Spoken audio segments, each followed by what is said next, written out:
Amados, todos já notaram, o pastor Cleomácio não está conosco hoje. Ele está no culto de abertura do Congresso de Adolescentes, ali no Araçagi. Por isso não está conosco hoje. E nós vamos continuar meditando na carta de Filipenses, que ele já tem meditado com os irmãos já há algum tempo. Na semana passada, ele falou sobre o texto de Filipenses, capítulo 3, do verso 4 ao verso 11. Ele pregou nesse texto na semana passada, e nós sempre gostamos de estar caminhando com os irmãos dessa maneira. Vamos meditando argumento a argumento, texto a texto, e falando da palavra do Senhor, ensinando a palavra do Senhor aos irmãos. E nessa noite eu gostaria de meditar com vocês em Filipenses capítulo 3, do verso 12 ao 16. Esse é o nosso texto de hoje. Queria que você abra a sua Bíblia. Todos encontraram aí? Filipenses capítulo 3, do verso 12 ao 16. Vamos ler em uma só voz, todos juntos. Não que eu tenha já recebido ou que já obtido a perfeição, mas prossigo para conquistar aquilo para o que também fui conquistado por Cristo Jesus.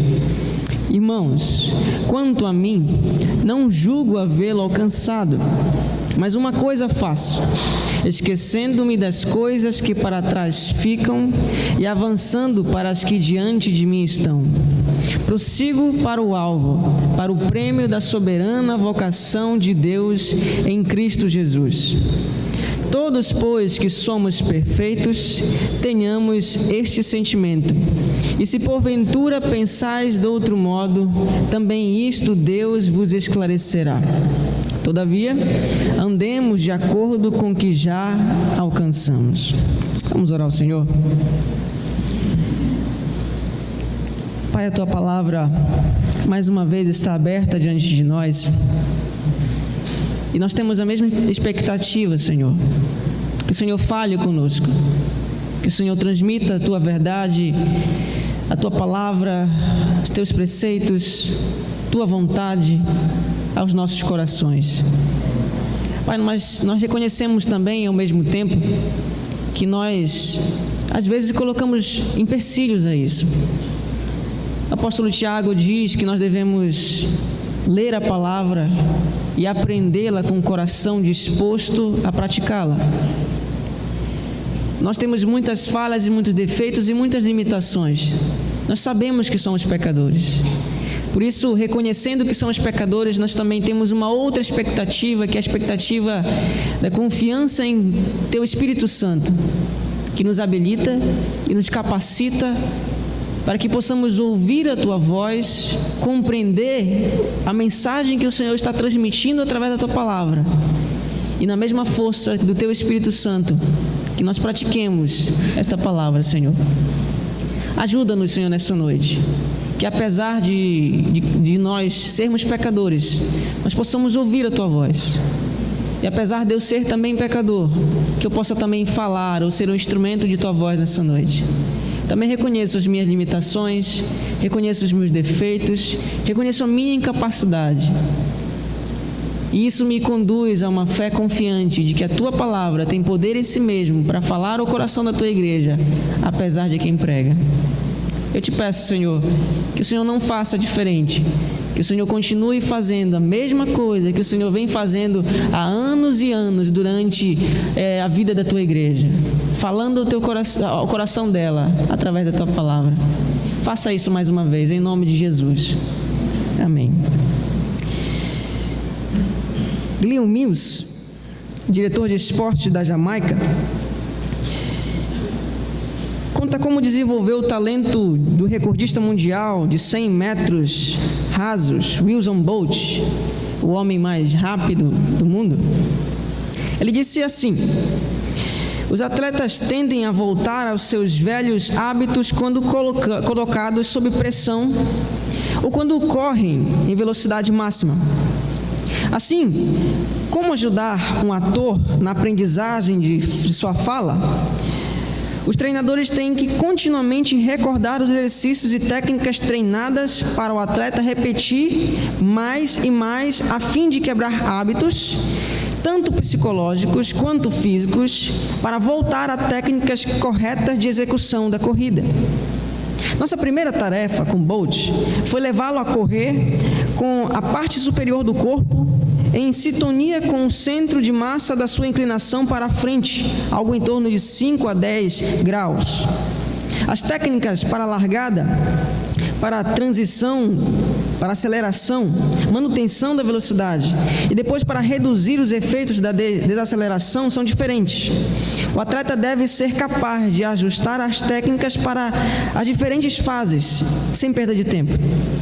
Se, por exemplo, quando um atleta muda, saindo de uma fase de largada para a fase de aceleração, e a técnica não for correta, ele perde tempo com isso, e um tempo significativo. Uma chave é estabelecer uma boa disposição do corpo na corrida para que o atleta seja capaz de manter o comprimento da passada e manter o tempo de contato com o solo curto depois de ter alcançado a velocidade máxima. Assim, podemos determinar a passada natural do atleta e, em seguida, usamos os marcadores para definir a extensão da passada exata para que ele não perca nenhum tempo. É muito interessante nós observarmos isso, porque o que o técnico de Usain Bolt descreve aqui não é muito diferente do que Paulo descreve para nós nesses versos que acabamos de ler. Paulo tem em mente também um corredor, um atleta. Na nossa mente mais comum, ou para compreendermos melhor, um maratonista. Uma pessoa que está correndo uma corrida e tem que ter algumas coisas para que ela continue correndo essa corrida.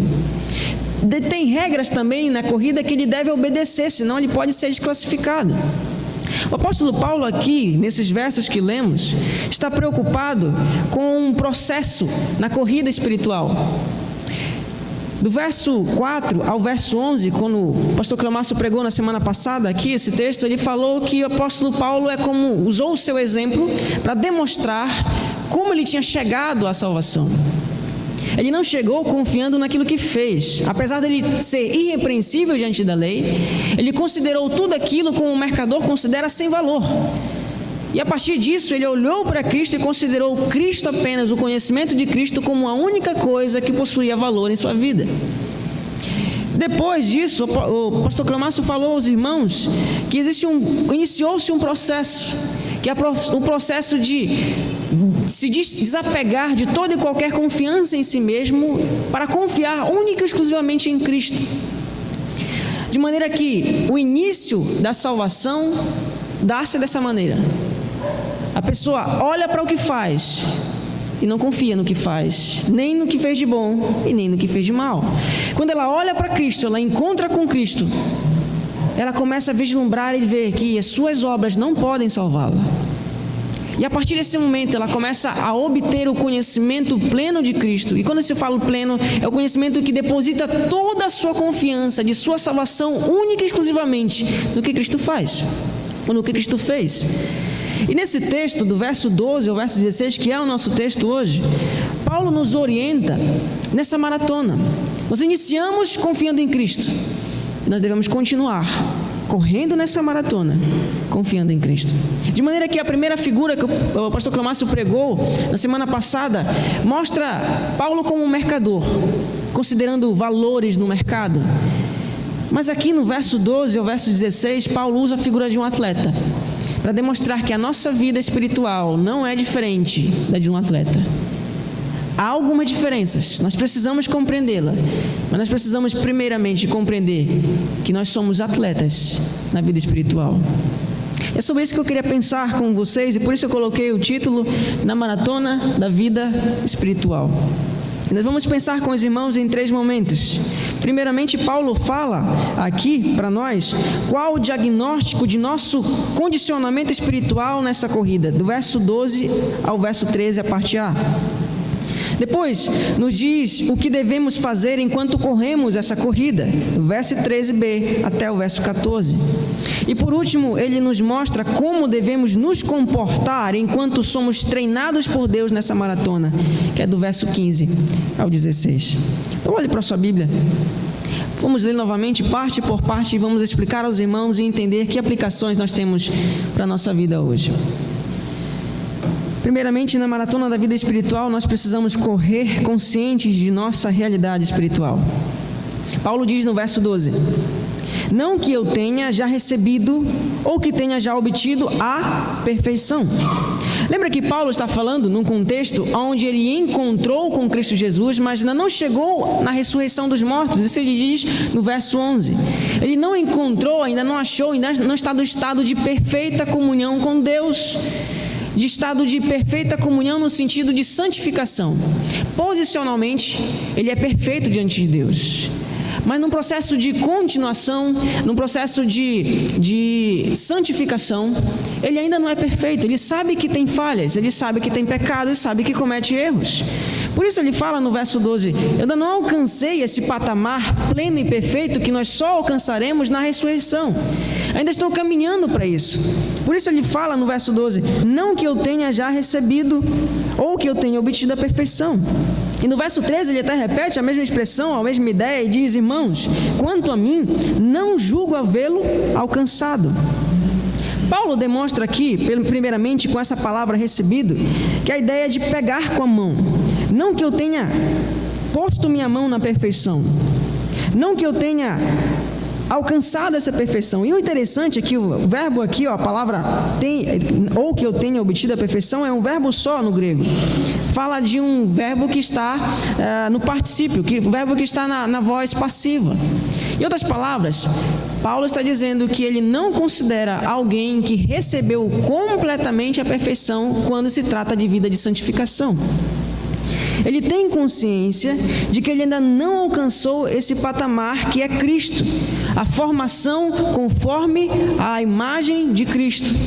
Essa formação nós só obteremos na glorificação, quando Cristo voltar, ou quando nós morremos e formos ressuscitados com Cristo e obtermos essa perfeita aparência de Cristo. Enquanto isso, mediante esse momento em que nós estamos correndo uma maratona, sabendo que nós não alcançamos a perfeição. Em outras palavras, se eu fosse resumir aos irmãos uma verdade que nós encontramos aqui, é que na maratona da vida espiritual nós precisamos estar conscientes de que nessa vida, apesar de nosso progresso espiritual, não alcançaremos a perfeição por nossos esforços. Nós iniciamos a vida cristã desprezando, desvalorizando tudo o que fizemos, tanto coisas boas quanto coisas más. E nós continuamos na vida cristã, caminhando nessa corrida, do mesmo jeito. Caminhando confiando de que nossos esforços não nos conduzem à perfeição. Não é através deles que nós conseguimos alcançar, ou que nós conseguimos alcançar um patamar de espiritualidade tal, que as pessoas olhem para nós e não encontrem mais pecado. Na história da igreja, nós encontramos algumas pessoas que acreditavam na salvação adquirida por esforço próprio, ou na santificação adquirida por esforço próprio. Um dos exemplos é John Wesley, um homem muito usado por Deus até, pregador, digamos que um pregador avivado, um pregador que foi um exemplo para muitas pessoas e é considerado um perfil exemplar de pregação ou de pregador para muitas pessoas. John Wesley era fundador do metodismo, ou pelo menos surgiu o metodismo com o posicionamento, ou com a teologia, ou com a postura de John Wesley. Ele cria numa capacidade natural do homem de autodeterminar-se contra ou a favor de Deus, e que, unida à graça preveniente, era em si suficiente para se converter, podendo o homem também resistir à aplicação ou continuidade dessa graça. O problema desse tipo de teologia é que ela promete duas coisas que a palavra de Deus não promete. Primeiro, um progresso espiritual por causa do esforço próprio. Segundo, um progresso espiritual que pode conduzir à perfeição, à santidade plena nessa vida. Esse é o problema desse tipo de teologia. Nós costumamos dar um nome para esse tipo de teologia. Nós chamamos de doutrina ou teologia arminiana. Deixa eu explicar aos irmãos o que é a teologia arminiana. Nesse quesito fala que o homem tem a capacidade, está nas suas mãos. Cristo morreu por todo mundo e está nas mãos do homem. Ele pode tanto escolher ser salvo quanto não escolher. E se ele escolhe a salvação, ele pode tanto escolher continuar sendo salvo através de suas obras, ou se ele vacilar, ele pode perder a salvação por causa de suas obras. Talvez você acredite dessa forma. Talvez você acredite que pode conseguir algum progresso espiritual por causa do seu esforço próprio. Mas o que o apóstolo Paulo diz aqui não é isso. Nós conseguimos algum progresso espiritual na busca da perfeição. Isso não foi resultado das nossas ações ou de nós mesmos, mas foi resultado da ação de Cristo realizada em nosso lugar. Talvez você acredite que você pode conseguir algum estado de perfeição espiritual nessa vida. E há muitas pessoas que pensam assim. Há muitas pessoas que imaginam que um êxtase espiritual, que uma segunda experiência, que eles podem chegar a um patamar onde as pessoas vão olhar e vão ver o seu rosto reluzindo de maneira que eles são plena e perfeitamente santos, por causa de uma experiência espiritual que obtiveram mesmo depois de Cristo. Mas não é isso que o apóstolo Paulo está dizendo aqui. Imagine só, o apóstolo Paulo, aquele homem que recebeu muitas e muitas revelações, aquele homem que teve muitas experiências com Deus, que ouviu o evangelho do próprio Cristo Jesus, recebeu o chamado diretamente de Cristo, está dizendo: eu não sou perfeito e nunca vou conseguir a perfeição, eu estou correndo para ela, mas ainda não alcancei. Se você pensa assim, eu tenho uma palavra para dizer para você. Eu preciso recomendar você a olhar para Cristo e encontrar no que Ele fez tudo o que você precisa para a sua salvação. Pois se nós olhamos, mesmo depois de entendermos que estamos em Cristo, olhamos para as nossas obras, nós desconfiamos da graça. Nós confiamos no que fazemos, desprezamos a graça. Ou talvez você seja tão consciente de sua pecaminosidade, de maneira que você esteja insatisfeito com a realidade espiritual, apesar de todo o caminho que você já percorreu. Tenho uma coisa para dizer para você. Que bom que você pensa assim. Isso não demonstra que você está insatisfeito com Cristo, mas demonstra que você reconhece que, apesar de todo o esforço que você exerce em busca da santificação, você ainda lembra de capítulo 1 de 1 João, verso 8, que diz: se dissermos que não temos pecado nenhum, a nós mesmos nos enganamos e a verdade não está em nós. Aprendemos aqui com o apóstolo Paulo, do verso 4 ao verso 11, que nossos esforços não nos levam a Cristo. E aprendemos aqui com o apóstolo Paulo, do verso 12 e o verso 13 que eu estou mostrando aos irmãos, é de que nossos esforços não produzem em nós santidade. Paulo está consciente de que, apesar do progresso inteiro do que ele já fez, do que ele já caminhou, apesar do progresso todo na vida espiritual que ele obteve, ele ainda assim é imperfeito. Isso revela para nós que toda e qualquer pessoa que está em Cristo continua vendo-se como pecador, vendo-se como imperfeito, mas que continua confiando em alguém que é perfeito. Steve Layson diz no livro que ele fala da vida de Jonathan Edwards, que santidade é um estilo de vida e um estudo vitalício, pois ninguém se forma na escola de Cristo deste lado do céu. Ninguém consegue alcançar a perfeição enquanto estiver nessa terra. A insatisfação com a nossa natureza pecaminosa é um combustível para produzir anseio para a nossa ressurreição em Cristo Jesus. Nós precisamos perceber e reconhecer que nós caminhamos como atletas imperfeitos. Nós somos imperfeitos. A linha de largada da vida espiritual tem seu início quando reconhecemos que somos habilitados a nos inscrever nessa maratona, não pelos nossos méritos, mas pelos méritos de Cristo. E apesar de largos passos que já tivemos dado nessa maratona, nossa continuidade nessa corrida é marcada pelo reconhecimento de nossa incapacidade de sermos perfeitos enquanto estivermos nessa terra, ou enquanto confiarmos em nossas obras. Todo atleta que olha para si e não vê imperfeição, ele não continua se esforçando para alcançar a perfeição. Todo atleta que não busca melhorar, fica para trás. A diferença entre um atleta desses e nós é que nós continuamos nos enxergando como imperfeitos e buscamos a perfeição. Mas apesar da nossa insuficiência em alcançar a perfeição aqui, nós não ficamos para trás. Isso é uma marca de alguém que está avançando na vida espiritual. Mas ainda assim, o apóstolo Paulo fala no verso 12, a parte B. Olhe comigo. Mas prossigo para conquistar aquilo para o que também fui conquistado por Cristo Jesus. Eu acho muito interessante a forma como Paulo escreve isso. Deixa eu tentar traduzir isso aos irmãos. Prossigo para conquistar aquilo que fui conquistado para conquistar. Essa é a ideia. Eu prossigo para alcançar um prêmio, mas eu só prossigo para alcançar esse prêmio porque alguém me colocou nessa caminhada.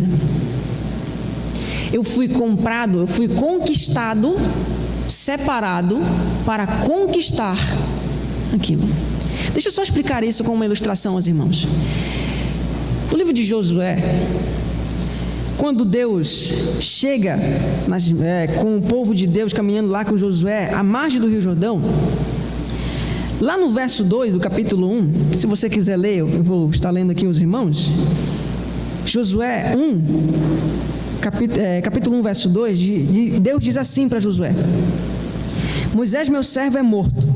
Dispõe-te agora, passa esse Jordão, tu e todo este povo, a terra que eu dou aos filhos de Israel. Todo lugar que pisar a planta do vosso pé, vô-lo tenho dado, como eu prometi a Moisés, desde o deserto e o Líbano, até o grande rio, o rio Eufrates. Toda a terra dos heteus, até ao mar grande, para o poente do sol, será vosso limite. É como se Deus estivesse chegando assim para Josué e dizendo assim: Josué, é o seguinte, está vendo aquela terra que está ali? Ela é do povo de Israel, ela é de vocês. Agora vai lá e tome posse dela. Eu dei a vocês isso, agora vai lá e tome posse dela.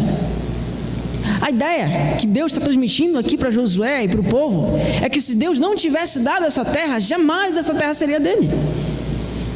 Se Deus não tivesse decretado que aquele território era do povo de Israel, não adiantava o povo de Israel guerrear contra os outros povos, porque não iria alcançar. Essa é a ideia do apóstolo Paulo aqui. Eu prossigo para conquistar aquilo para o que fui conquistado. Eu fui conquistado para a perfeição. Eu prossigo para alcançá-la porque eu fui conquistado para isso.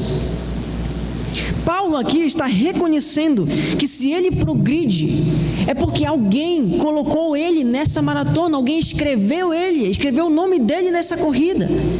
Se ele olha para o prêmio, é porque alguém colocou ele lá. Se seus passos vão sendo dados nessa corrida, é porque alguém habilitou ele para que ele pudesse correr nessa maratona. Em outras palavras, se eu fosse descrever uma verdade importante aos irmãos aqui, para resumirmos a lição que aprendemos nesse texto aqui na maratona da vida espiritual, corremos para conquistar o prêmio da perfeição somente porque nosso Senhor já o conquistou para nós. Como povo de Israel, a terra é nossa, nós caminhamos para lá. Nós ainda não estamos nessa terra, mas ela é nossa. Talvez você se glorie por causa de suas obras, como Paulo, antes de conhecer a Cristo, se gloriava por ser irrepreensível. Olha o que ele diz, no verso 4: poderia também eu confiar na carne? Se qualquer outro pensa que pode confiar na carne, eu ainda mais. Circuncidado ao 8º dia, da linhagem de Israel, da tribo de Benjamim, hebreu de hebreus, quanto à lei fariseu, quanto ao zelo, perseguidor da igreja, quanto à justiça que há na lei, irrepreensível. Mas Paulo olhou para isso e não viu nada de valor. Paulo entendeu que as suas obras não são nada diante de Deus.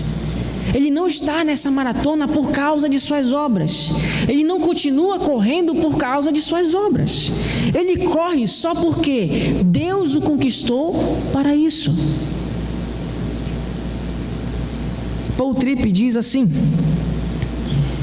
nós almejamos a glória que não nos pertence e pisamos um no outro para consegui-la. Em vez de gloriarmos a Deus usando as coisas que Ele nos deu para amarmos as pessoas, usamos as pessoas para conseguirmos a glória que tanto amamos. Muitas pessoas tentam desenvolver a vida espiritual se gloriando naquilo que fazem. No processo da vida espiritual não pode gerar orgulho em nosso coração. Procurar santidade, aperfeiçoamento no coração orgulhoso é a mesma coisa que procurar uma maçã numa bananeira.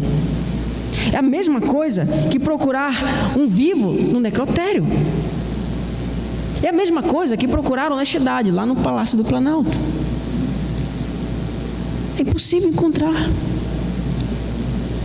Nenhum ser humano cristão verdadeiro pode dizer que está crescendo em santidade quando o que ele faz produz orgulho em seu coração pelo que faz. Não é por causa do que ele faz que ele está nessa caminhada, mas por causa do que Cristo fez.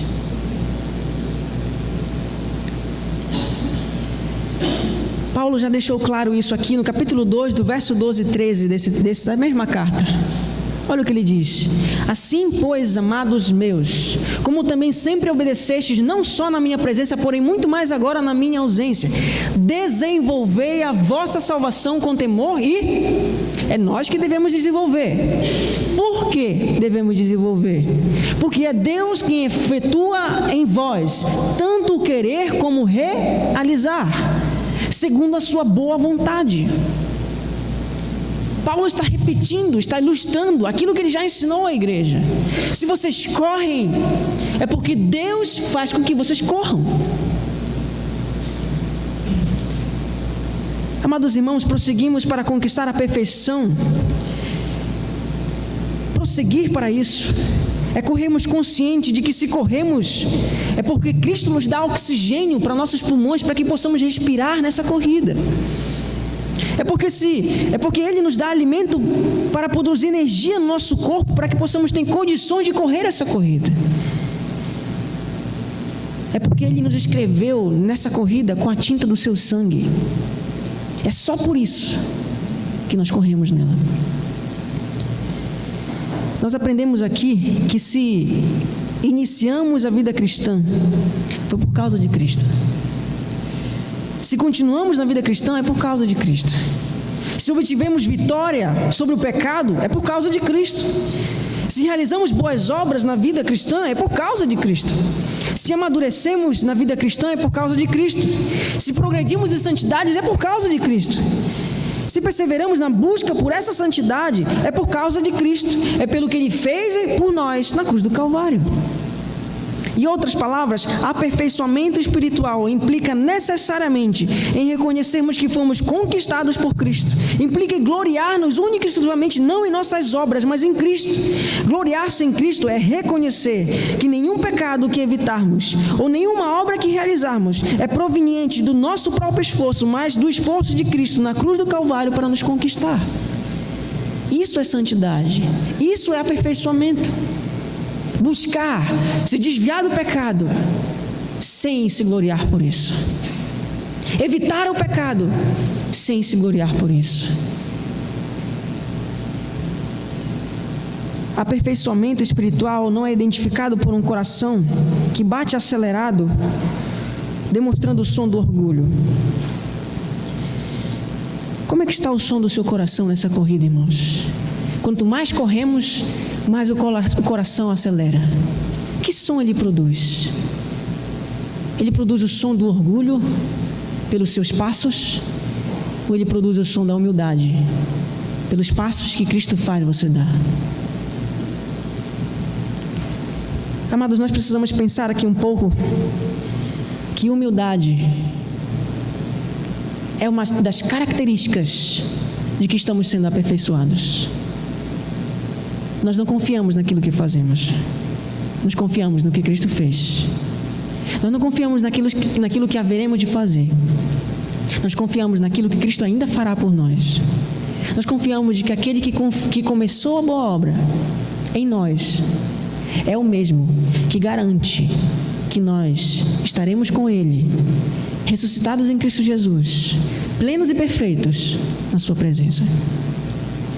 De maneira que, se nós progredimos alguma coisa na vida espiritual, não é por causa dos nossos méritos, dos nossos esforços, mas por causa de Cristo.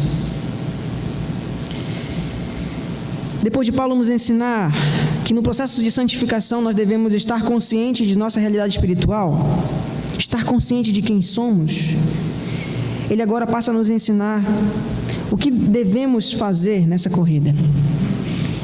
Vamos continuar lendo o texto.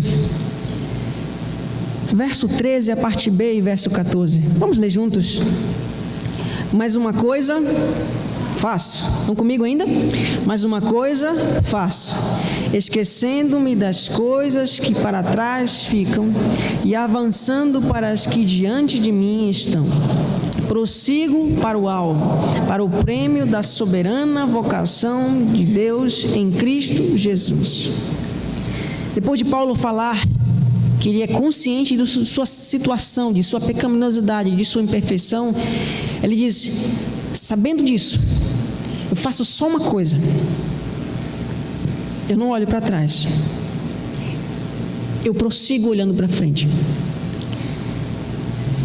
Paulo descreve aqui que nós não precisamos e não podemos olhar para as coisas que ficaram para trás. Mas o que Paulo quer dizer com isso?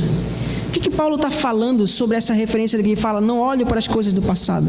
Lembre que esse texto está diretamente relacionado ao texto anterior. Não olho para o fato de eu ser circuncidado. Não olho para o fato de eu ser da tribo de Benjamim. Não olho para o fato de eu ser hebreu. Não olho para o fato de eu ser fariseu. Não olho pelo fato de eu ser perseguidor da igreja. Não olho para o fato de eu ser sido irrepreensível em relação à lei. Eu olho única e exclusivamente para frente. Eu não olho para o meu passado. As minhas obras não importam para mim. A ideia que o apóstolo Paulo está dizendo, não importa o que eu fiz, eu não olho para o que eu faço. Tanto antes de conhecer a Cristo, quanto depois de conhecer a Cristo, eu não olho para o que faço, não olho para o que fiz. Em outras palavras, ele diz, eu não olho por quê? Eu preciso olhar para frente. E desse entendimento, nós precisamos tirar uma outra imagem. Jesus diz que aquele que é salvo, ou aquele que obtém a salvação, aquele que tem posto a mão no arado, não pode olhar para trás. Ele não diz que não deve, ele diz que não pode. É impossível para alguém que coloca a mão no arado querer olhar para o outro lado. A ideia é a mesma. Paulo está dizendo aqui que ele esquece das coisas que aconteceram. E a ideia do esquecimento não é a ideia do esquecimento que ele apaga da memória, mas a ideia é que ele não valoriza mais, não importa para ele, não tem consideração alguma, mas ele olha para o que está à frente, avançando para as que diante de mim estão. Quando ele usa essa palavra avançar, ele traz a ideia de estender a mão em direção a algo. É como se ele estivesse visualizando algo.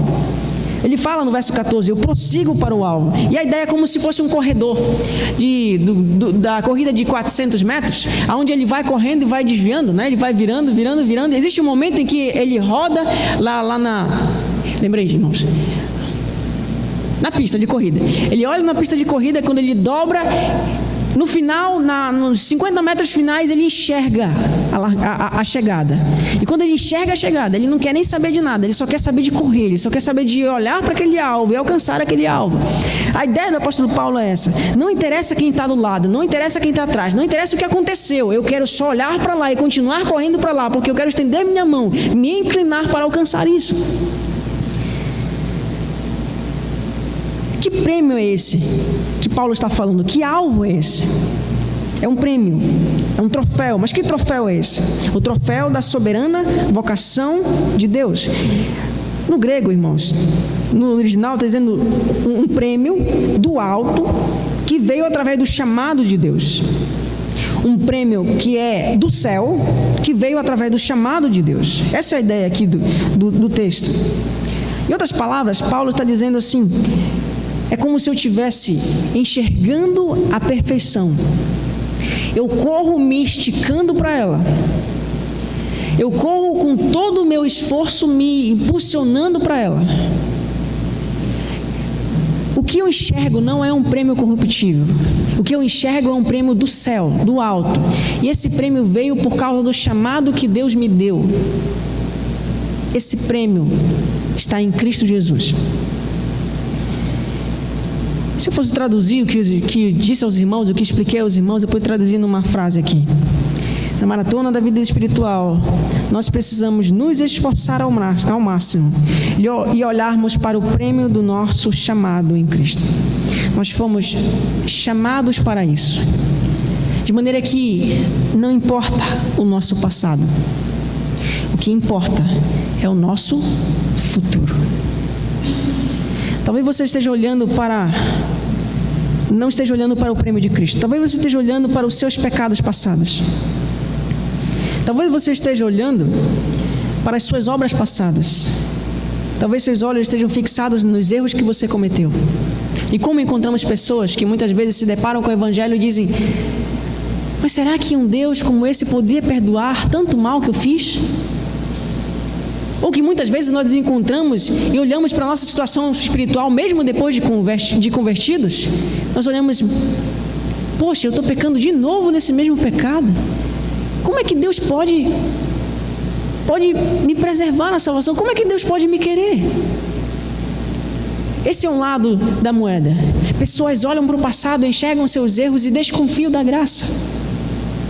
Desconfiam do prêmio. Por um lado, pessoas olham para o passado e são pessimistas. Dizem: não, Deus não vai continuar perdoando esse pecado que eu tenho cometido durante tanto tempo. Os pessimistas ficam parados no presente, olhando para os seus próprios erros, mágoas, pecados e tragédia do passado. Nessa corrida rumo à santidade e perfeição, eles dizem assim: olha o que eu fiz, veja os erros que cometi. Não posso continuar correndo, não tem como. Meus pecados foram muito grandes e graves. Como posso continuar correndo se meus pecados ofenderam demais ao Senhor? Por causa disso, eles diminuem o passo, ou por causa da desmotivação que é gerada por esse pessimismo, por essa desconfiança à graça, eles param no presente. Se você é uma dessas pessoas, irmãos, eu convido você a olhar para Cristo. Nada do que você fez pode fazer com que aquele alvo, aquele prêmio, seja retirado de você. Não importa o quanto você tem lutado contra determinado pecado. Encontre na graça de Cristo poder suficiente para abandonar o pecado. Quantas e quantas pessoas não são presas em pecados que nós chamamos de pecados de estimação? Ainda são cristãs, encontraram com Cristo, mas muitas vezes caem no mesmo erro. Eu convido você a olhar para a graça, a olhar para a cruz e dizer: a graça que recebi é suficiente para fazer com que eu olhe para o alvo, sem olhar para os meus erros.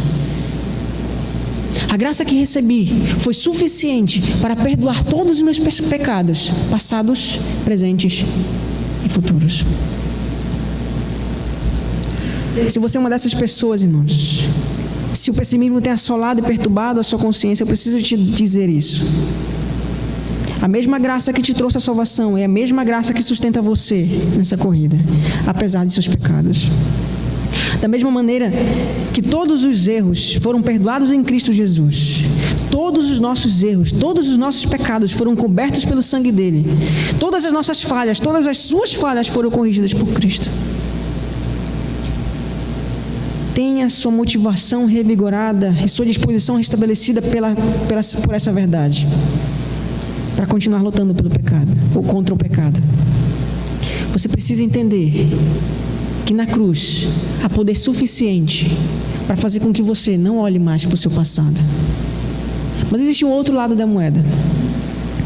Por outro lado, pessoas olham para o passado e são tendentes a serem legalistas e moralistas.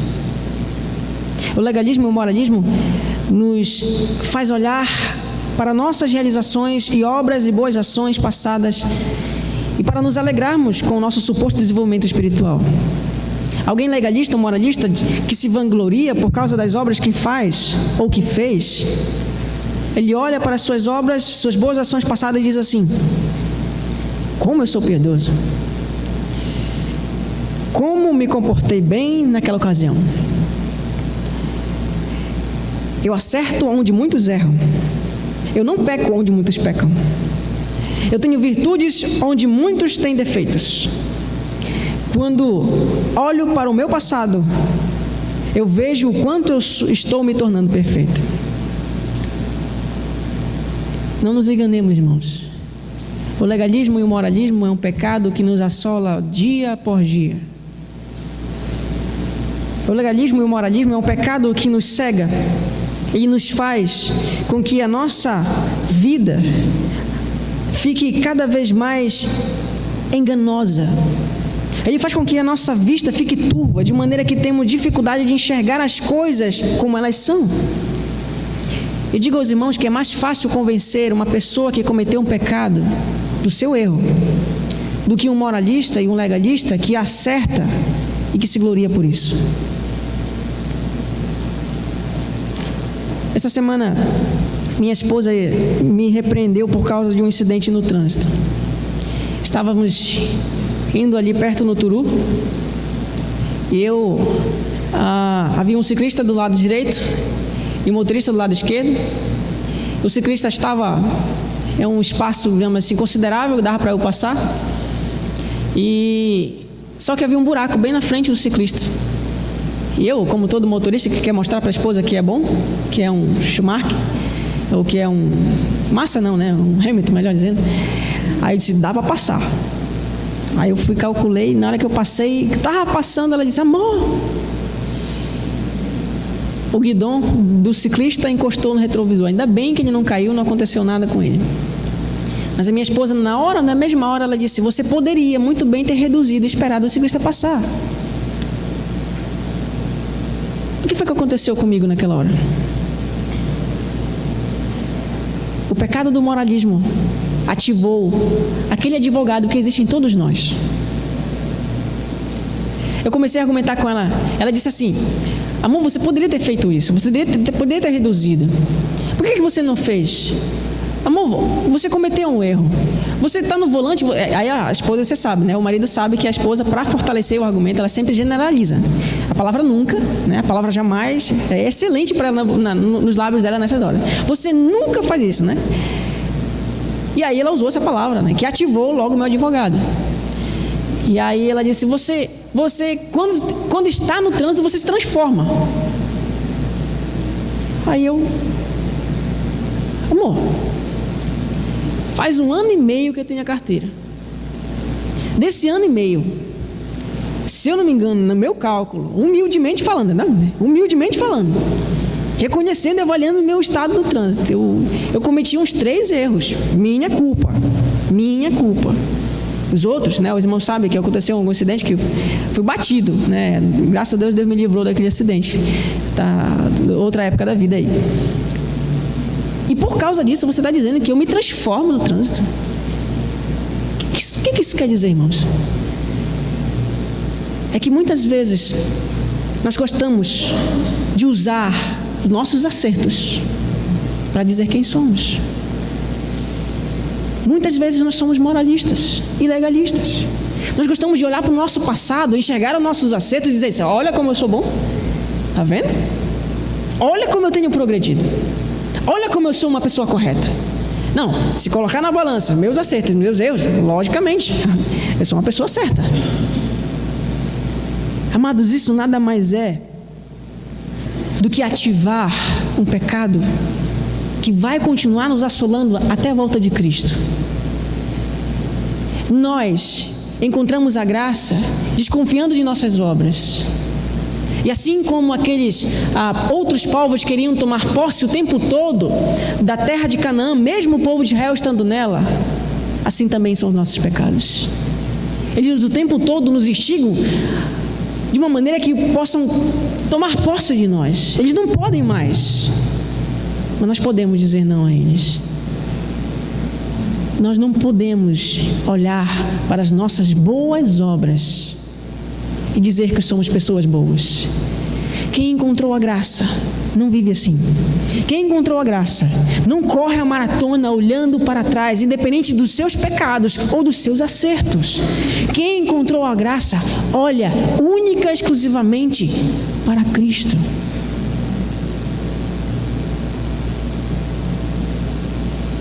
Mesmo depois de convertidos, nós temos uma forte tendência de, em alguns momentos, desconfiarmos do perdão por causa de nossos erros. E em outros momentos, desprezarmos o perdão por causa de nossos acertos. Nesse caso, seja o que for que você tiver feito no passado, isso não importa. Na caminhada rumo à santidade, o que importa é o que está no futuro, é o que está à sua frente. O que importa é o seu alvo, o seu objetivo. Se o seu objetivo é cumprir com o objetivo para o qual você foi chamado, então não olhe para trás. Não olhe para o que você fez. Olhe para o seu troféu. Olhe para Cristo. Ele ganhou o troféu para você. E além de ter ganhado esse troféu, Ele ganhou você para esse troféu. Nossos erros do passado não devem servir de empecilho para a nossa caminhada rumo à perfeição e à santidade. Da mesma maneira, nossos acertos do passado não devem servir de empecilho para continuarmos caminhando para esse prêmio, que é muito melhor do que qualquer outro prêmio que possamos adquirir. Ele é incorruptível. Ele não pode ser corrompido. Nós fomos chamados e vocacionados para isso. Todos nós passamos pelas mesmas provações. E como é bom eu encontrar incidentes como esse na minha vida. Como é bom eu ter pessoas como a minha esposa na minha vida, que mostram que eu não sou diferente das pessoas a quem prego. Isso me faz recobrar a consciência e dizer, não é por causa de minhas obras, é por causa da obra de Cristo. Eu convido você a olhar desse mesmo jeito. Paulo convida você a olhar para você desse mesmo jeito. Não olhe para o que você fez, erros e acertos. Olhe só para o seu alvo, Cristo, e continue correndo. Em último lugar, depois de Paulo descrever a nossa realidade espiritual e nos mostrar o que devemos fazer nessa caminhada, ele agora passa a nos orientar como devemos correr nessa maratona da vida espiritual. Nossa realidade espiritual, o que devemos fazer e como devemos fazer, ou como devemos nos comportar diante dessa realidade. Nós passamos a ler os nossos outros dois versos, verso 15 e 16, vamos ler todos juntos? Todos, pois, que sois perfeitos, tenham este sentimento. E se porventura pensais noutro modo, também isto Deus vos esclarecerá. Todavia, andemos de acordo com o que já alcançamos. Parece que há uma contradição aqui, na verdade. Paulo disse no verso 12 e 13 que ele não alcançou a perfeição. E no verso 15 ele diz, pois todos que somos perfeitos, tenhamos esse sentimento. Parece que é uma contradição, né? Ora ele diz que ele não é perfeito, e agora ele diz, somos perfeitos. A tradução não foi saudável aqui. A ideia é de maturidade. Não é a ideia de não precisa de mais nada. A ideia de um homem maduro que está numa maturidade a ponto de ele não poder crescer mais. Não é que ele não pode desenvolver ou melhorar.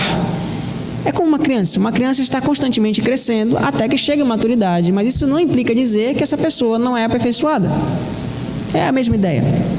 Paulo está dizendo, todos nós que somos maduros tenhamos esse sentimento. Eu não gosto muito dessa tradução da palavra sentimento também, porque é a mesma palavra que é usada logo depois no verso que diz assim, e se porventura pensais, é a mesma palavra.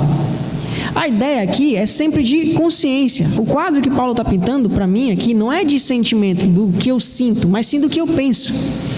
Todos, pois, que somos perfeitos, tenhamos esse pensamento. E se porventura pensais de outro modo, também isso Deus vos esclarecerá. Tem a ver com a mente. Então, a tradução do sentimento não é uma boa tradução. Então, Paulo está dizendo assim, todos nós que somos maduros, tenhamos esse entendimento. Nós devemos pensar assim. De que maneira nós devemos pensar? Da maneira que ele já descreveu. Nós somos imperfeitos, nós precisamos caminhar rumo à perfeição, mesmo sabendo que nós não vamos alcançá-la, mas nós devemos correr para ela. Todos que somos maduros temos esse pensamento, temos esse raciocínio. O que ele está fazendo aqui? Ele está contrastando os falsos mestres que estavam ensinando uma perfeição através de práticas religiosas. A circuncisão era uma delas, a guarda do sábado era outra, existe outro acidente, o ascetismo também, evitar bebida, evitar comida, ou fazer aquilo outro, fazer com que você fosse uma pessoa rumo, ou que conseguisse conquistar a perfeição através dessas práticas. Paulo está dizendo que quem é perfeito, o maduro, melhor dizendo, quem é maduro é quem pensa dessa maneira que ele está descrevendo do verso 12 ao 14. Nós que pensamos assim, nós que somos maduros e pensamos assim, nós devemos entender que esse é o nosso foco. E se alguém não pensa assim, isso também Deus vos esclarecerá. A palavra esclarecer aqui é bem interessante, porque traz a ideia de Deus revelar algo que estava oculto, escondido. Foi isso que ele fez na conversão de Paulo. Paulo não enxergava Cristo. E na conversão de Paulo, Deus fez com que Paulo enxergasse a Cristo como o único e suficiente Salvador. Não precisa de mais nada. É como se Deus tivesse revelado isso a Paulo. E mesmo depois de Paulo ter recebido essa revelação, ele continua olhando dessa forma a vida espiritual. A vida de santidade, em busca de perfeição, Paulo entende dessa maneira. Se pessoas ainda não compreenderam que na caminhada cristã precisam continuar olhando para Cristo, Deus vai esclarecer isso a elas. Em outras palavras, é Deus quem garante esse esclarecimento. Todavia, entretanto, verso 16, andemos de acordo com o que já alcançamos. A ideia é o quê? Andemos de acordo com aquilo que já aprendemos, daquilo que já conhecemos, daquilo que Deus já nos revelou. Que lição nós aprendemos aqui, então? Na maratona da vida espiritual, nós recebemos forças e as instruções da graça de Deus para continuarmos correndo rumo à perfeição em Cristo. Se você olhar para esses versos, você vai encontrar aqui uma verdade muito interessante. Como é que Deus está esclarecendo essas coisas a Paulo e aos filipenses? Olha no capítulo 1, verso 27 a 30.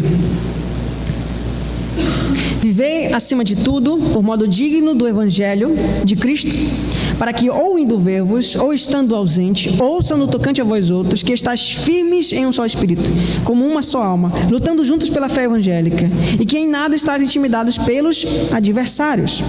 Pois o que é para eles prova evidente de perdição, é para vós outros de salvação, e isto da parte de Deus, porque vos foi concedida a graça de padecerdes por Cristo, e não somente de crede nele, pois tendes o mesmo combate que viste em mim, e ainda agora ouvis que é o meu.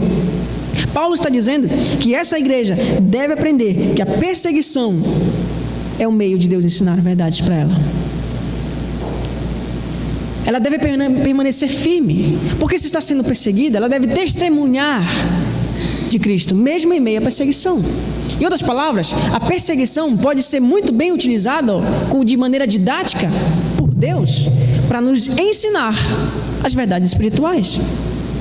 As perseguições da vida são usadas por Deus para que recebamos então a graça de Deus, o conhecimento de Deus, para que dependamos dessa graça.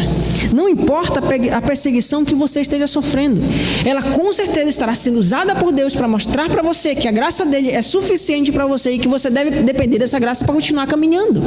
Essa é a ideia dele. Deus usa muitas coisas para fazer com que nós conheçamos as suas verdades, conheçamos a sua vontade. Outro elemento que Paulo usa aqui nessa carta é o capítulo 2, verso 1 a 4. Olhe lá. Se há, pois, alguma exortação em Cristo, alguma consolação de amor, alguma comunhão do Espírito, se há entranhados afetos e misericórdia, completai a minha alegria, de modo que penseis a mesma coisa, tenhais o mesmo amor, sejais unidos de alma, tendo o mesmo sentimento. Nada façais por partidarismo ou vanglória, mas por humildade, considerando cada um os outros superiores a si mesmos. Não tenha cada um em vista o que é propriamente seu, senão também cada qual o que é dos outros. Em outras palavras, Paulo está dizendo que no meio dos relacionamentos, nós aprendemos a expressar o sentimento que há em Cristo. Em meio às dificuldades que temos de relacionamento, Paulo está dizendo, Deus está nos esclarecendo, Deus está trabalhando em nós, Deus está nos instruindo a como devemos confiar na graça, como devemos nos comportar depois que recebemos a graça. De forma que os nossos relacionamentos são instrumentos de Deus para nos mostrar como devemos prosseguir nessa caminhada espiritual. Não importa, por causa da nossa natureza pecaminosa, a dificuldade de relacionamento que tivermos, o Senhor está nos ensinando a sermos como seu filho em meio aos conflitos que nós temos de nossos relacionamentos. Paulo está dizendo aqui que Deus garante que Ele vai esclarecer, Ele vai nos ensinar aquilo que precisamos aprender. Outro elemento que Deus usa aqui, e Paulo descreve nessa carta, está no capítulo 4, verso 10 ao verso 13. Olhe lá. Capítulo 4, verso 10 a 13. Paulo diz assim: Alegrei-me sobremaneira no Senhor, porque agora, uma vez mais, renovastes a meu favor o vosso cuidado, o qual também já tinhas antes, mas vos faltava a oportunidade. Digo isto não por causa da pobreza, porque aprendi a viver contente em toda e qualquer situação. Tanto ser estar humilhado, como também ser honrado. De tudo, em todas as circunstâncias, já tenho experiência, tanto de fartura como de fome, assim de abundância como de escassez. Tudo posso naquele que me fortalece. Paulo está dizendo que ele passou por esses momentos, por essas circunstâncias da vida, por essa dificuldade da vida, e ele aprendeu algo. Ele aprendeu a estar satisfeito com Deus. Não interessa o que situação ele se encontre. Se ele está empregado ou desempregado, ele está satisfeito com Deus. Se ele tem o que comer ou se não tem, ele está satisfeito com Deus. Se ele está sendo perseguido ou não, ele está satisfeito com Deus. Se pessoas lembram dele ou não, ele está satisfeito com Deus. E essa verdade, Deus está esclarecendo a Paulo aqui. E através delas também Deus nos ensina. Como Deus nos ensina em momento de escassez. Como Ele nos ensina a olharmos para a suficiência dEle, confiarmos nele, confiarmos em Sua palavra e esperarmos que Ele não permitirá que um justo mendigue o pão. Mesmo que passemos dificuldades, nossa alegria não está nas circunstâncias, está nele. Isso é satisfação, isso é esclarecimento, isso é compreender o Evangelho. Evangelho não é quando você está satisfeito por causa da casa que você se encontra, do carro que você tem, da conta bancária gorda que talvez você tenha. Evangelho não fala disso. Evangelho fala para você que você deve estar satisfeito com Deus, independente da condição financeira que você esteja. Se você tem um teto ou não, se você tem comida ou não, você está alegre, pleno, satisfeito com Deus. E Deus usa essa circunstância difícil da vida para nos mostrar isso. Nossa satisfação não está nas circunstâncias, está nele. Se pessoas não aprenderam isso, Paulo diz, Deus vai esclarecer isso a elas. Usará as circunstâncias para isso. Não importa a dificuldade e circunstâncias da vida que nós estivermos passando. O Senhor está nos ensinando através delas. O último elemento que eu posso encontrar aqui de lições de Deus para nós, ou essa revelação que Deus usa para nos esclarecer o pensamento sobre Cristo, nossa vida espiritual, está em Filipenses capítulo 1, verso 6. Vá para lá. Filipenses 1:6. Estou plenamente certo de que aquele que começou a boa obra em vós há de completá-la até ao dia de Cristo Jesus. Capítulo 2, verso 12 e 13 também diz: assim, pois, amados meus, como sempre obedeceste, não só na minha presença, porém muito mais agora na minha ausência, desenvolvei a vossa salvação com temor e tremor, porque é Deus quem efetua em vós tanto querer como realizar, segundo a sua vontade. E o nosso verso 15: todos, pois, que somos perfeitos, tenhamos esse sentimento. E se porventura pensar de outro modo, Deus ensinará a vocês. Em todas essas coisas, Deus nos ensina: perseguição, conflitos internos, tribulação e instrução na palavra. Em todas essas coisas, nós devemos estar convictos de que Deus, com todo o seu poder, com toda a sua sabedoria, com toda a sua bondade, fortalecerá os nossos músculos espirituais em toda a força de sua graça para continuarmos correndo nessa maratona que Cristo nos escreveu. Amados, quando Deus começa a boa obra, Ele termina. Se Ele começou a boa obra em você, Ele vai terminar. Se Ele fez com que você entendesse que a sua salvação não depende do que você faz e do que Cristo fez, Ele vai continuar ensinando isso para você. De maneira que em toda a sua caminhada cristã você enxergará que a sua vida espiritual começou pela graça, continua pela graça, terminará na graça. O seu passado dependeu de Cristo. Seu presente depende de olhar para Ele. Seu futuro depende de ser igual a Ele. Justificação, santificação, glorificação, tudo está focado nele. Cristo Jesus. Eu gosto muito do texto de Romanos, capítulo 8, quando nós encontramos lá, ele diz assim: todas as coisas cooperam para o bem daqueles que amam a Deus. Oh, glória! Daqueles que foram chamados segundo a sua boa vontade. Que bem é esse que ele fala nesse verso? Ele explica no verso seguinte: a fim de sermos formados à imagem de seu Filho. Tudo que existe na sua vida, tudo que acontece com você, Deus está usando com um propósito, a fim de que você e eu, que nós aprendamos, que nós cresçamos, que nós aparentemos Cristo Jesus. Esse é o bem. Isso é ensinamento. E é Deus quem nos ensina. Como um pai que não esquece, que não cessa, que não se cansa de ensinar o que é certo para o seu filho, Deus não cessa, não cansa nesse ensinamento que Ele nos dá. Eu lembro muito de minha filha. Quantas e quantas vezes a gente diz para ela: filha, não fica na frente da TV muito perto, vai fazer mal à sua vista. Ah, tá, papai, tá.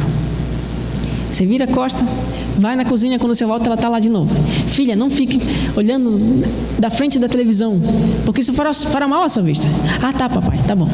Aí você vai no quarto, volta, ela está lá de novo. Filha, não faça isso. Não, eu já falei para você não fazer. Aí você vai, ela está lá de novo. E enquanto for necessário, enquantas vezes ela fizer, eu estarei ali ensinando para ela o que ela deve fazer. Deus não é diferente. Deus é muito mais amoroso do que eu. Deus é muito mais amoroso do que você. E enquanto você estiver nessa caminhada cristã, Ele vai estar usando tudo o que for necessário para ensinar você a olhar para Cristo. Ele começou a obra, Ele vai terminar. Amados, existem métodos usados pelo treinador do Usain Bolt para fazer com que ele corresse mais rápido e alcançasse o objetivo, que era ser o homem mais veloz do mundo. O método de Deus é esse. Nós corremos muito mais rápido quando nós olhamos para Cristo, para a sua obra e para a ressurreição que receberemos dele. Tudo isso, nós nos esforçamos nessa caminhada, sabendo que isso depende dele. Se nós respiramos nessa corrida, é por causa dele. Se nós damos passos nessa caminhada, nessa corrida, é por causa dele. Se nós continuamos olhando para frente, é por causa dele. Se um dia nós chegaremos lá, tomando posse daquele troféu, que é uma nova natureza regenerada em Cristo Jesus, é por causa dele. Isso é Evangelho. O início, meio e fim do Evangelho é pela graça de Deus. O início, meio e fim do Evangelho é olhando para Cristo. O início, meio e fim do Evangelho é dependendo da instrução de Deus. E eu não sei como Ele usa, eu sei alguns métodos, mas Ele usará todos os métodos necessários para ensinar eu e você a olharmos para Cristo. Ele é o nosso troféu. Eu convido você a continuar correndo, olhando para Ele. Baixe sua cabeça e vamos orar.